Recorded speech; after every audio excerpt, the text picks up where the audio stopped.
Restaurant স্টাইলে আজকে বাসায় নুডলস তৈরি করে দেখাবো। অনেক সময় রেস্টুরেন্টে আমরা খেতে যাই, রেস্টুরেন্টে কিন্তু আমাদের মনে হচ্ছে অনেক সময় আমাদের বোকাই বানায়। তো আজকে সেভাবেই তৈরি করে দেখাবো। প্রথমে একটি প্যানের মধ্যে 1 টেবিল চামচ তেল গরম করে নিয়েছি, তারপর আগে থেকে একটি ডিম ভেঙে নিয়েছি, শুকনো মরিচ আর লবণ দিয়ে ডিমটাকে ভেঙে নিয়েছি। আপনারা চাইলে 1টি বা 2টি ডিম অ্যাড করতে পারেন। আমি একটি ডিম নিয়েছি। ডিমটা দেওয়ার পরে দিয়ে দিচ্ছি 2টি নুডলস, দেখতে পাচ্ছেন। আপনারা চাইলে 1টি নুডলস দিয়েও তৈরি করতে পারেন। আমি 2টি নুডলস দিয়েছি, দিয়ে তারপর আমি এটা ঢাকনা দিয়ে ঢেকে রাখবো 1 মিনিটের মতো। 1 মিনিট ঢাকনা দিয়ে ঢেকে রাখার পরে আমি এটাকে উল্টিয়ে পাল্টিয়ে দেব। আর এখানে আমি হাফ কাপের মতো পানি দিয়ে দিব, যাতে নুডলসটা সিদ্ধ হয়ে যায়। এই তো 1 মিনিট পর চলে আসলাম। নুডলসটা কিন্তু অলরেডি দেখতে পাচ্ছেন নরম তুলতুলে হয়ে গিয়েছে। আর নুডলস তো 1-2 মিনিটের মধ্যে সিদ্ধ হয়ে যায়। এখন আমি এটাকে উল্টিয়ে দিব।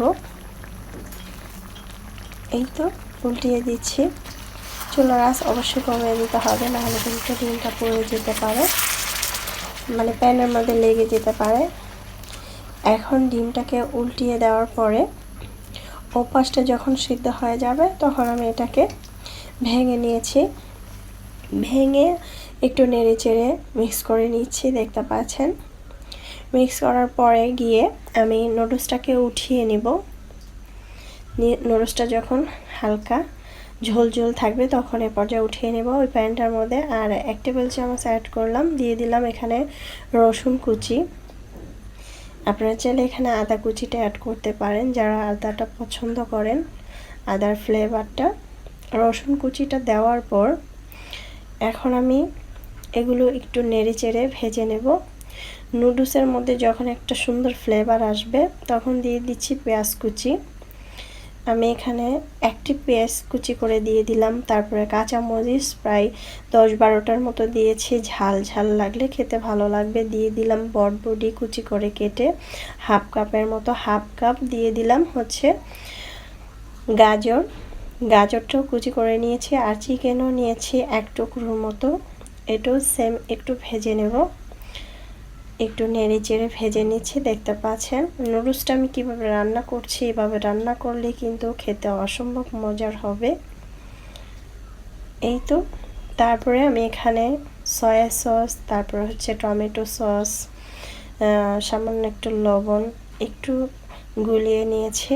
আর দিয়ে দিচ্ছি নুডলসের মশলাটা, দিয়ে একটু নেড়ে চেড়ে মিক্স করে নিচ্ছি। সয়া সসে কিন্তু লবণ আছে, সেটা অবশ্যই এটা খেয়াল রাখতে হবে। সামান্য লবণ দিতে হবে, এখানে বিট লবণ অ্যাড করতে পারেন, খুব মজা হবে। বাসায় যদি থাকে সেক্ষেত্রে টমেটো সস, সয়া সস দেওয়ার পরে একটু ভেজে নিলাম।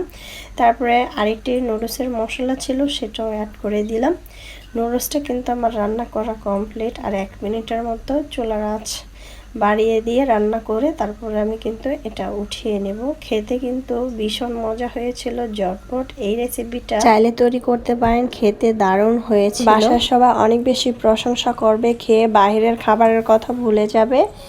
এই নুডলসটি যদি তৈরি করেন, খেতে অনেক বেশি ভালো লেগেছিল আর অনেকটা স্পাইসি, খেতে অনেক ভালো লেগেছিল। সত্যি আমার বাসায় তো সবাই চেটেপুটে খেয়ে নিয়েছিল। আশা করছি রেসিপিটি ট্রাই করবেন। রেসিপি ভালো লাগলে চ্যানেল সাবস্ক্রাইব করে লাইক দিয়ে পাশে থাকবেন। দর্শক বেশি বেশি ভালো থাকবেন, খাবার কখনো অপচয় করবেন না। আমরা চাইলে এক এক দিন এক এক রকম করে তৈরি করতে পারি।